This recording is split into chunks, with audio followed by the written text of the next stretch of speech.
Alright, this is going to be video 9, and we're going to talk about the 29% of fresh water that's located underground, and then wetlands, where the water table is very close to the surface, and that's an important environment in the whole water cycle and the cleansing of our water.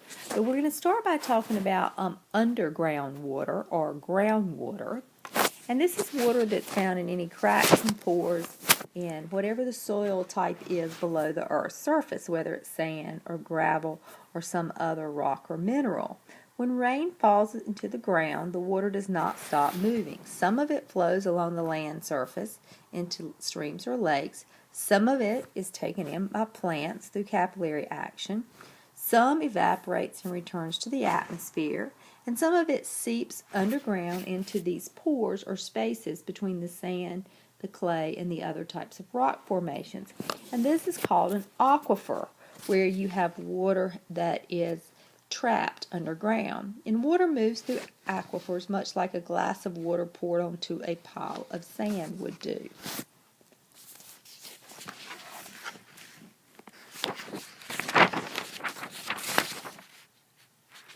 Many communities get their drinking water from aquifers. Water suppliers would drill a well down, which is just an opening or a tunnel. Think of like a giant straw going down through the soil and the rock into the aquifer to reach this groundwater supply. And therefore, they can then, it can be pumped up and give the public drinking water. Homes also may have their own private wells drilled onto their property to tap into this supply.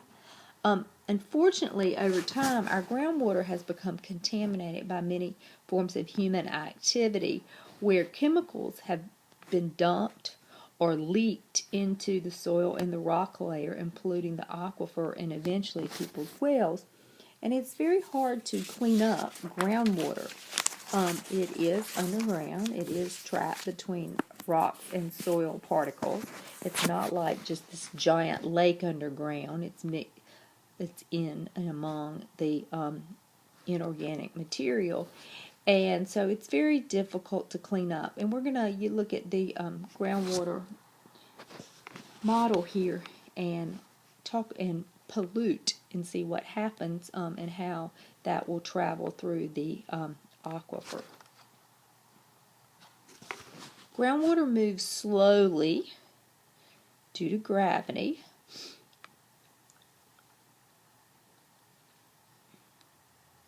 Sometimes surface water is fed by underground springs.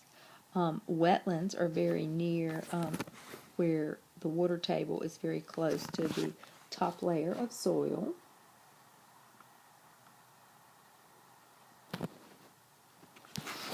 A wetland is an area where the water table, again, is very close to the land surface, and there's enough time each year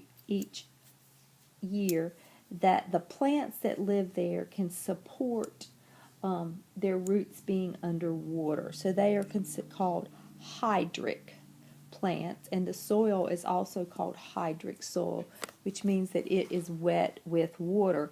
And now hydric plants have to be adapted to being having very wet roots all the time.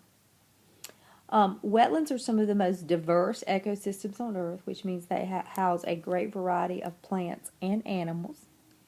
They're very important to the water cycle because they're natural filters of water as it goes through the wet soil. The soil acts like a sponge and removes things that don't belong in the water. Wetlands are divided into three major categories, and the plant vegetation is what gives them their names. You can recognize a swamp because it has a lot of trees present, and the Great Dismal Swamp in northeastern North Carolina is a good example of a swamp. Our North Carolina mountains have a lot of bogs, which are dominated by peat moss, which is a ground cover that likes a lot of moisture. And then our marshes are dominated by grasses, and our salt marshes that are along our coast that are on the back side of the islands are considered marshes. And in this diagram, you can see that water again is going to move slowly. Contaminants can be filtered out by the soil type. They're great habitats. In fact, our wetlands are often called nurseries because the water is slow moving. They tend to be a protected environment, and much of the major seafood that we eat in this country begins its life in a salt marsh or a other mangrove swamp or some other wetland environment along a coastline, because the eggs and the newborns and young juveniles are protected in this environment because the water is moving slower. So wetlands are very important natural filters of our water and habitat zones because, again, they're very diverse. Lots of species can live there.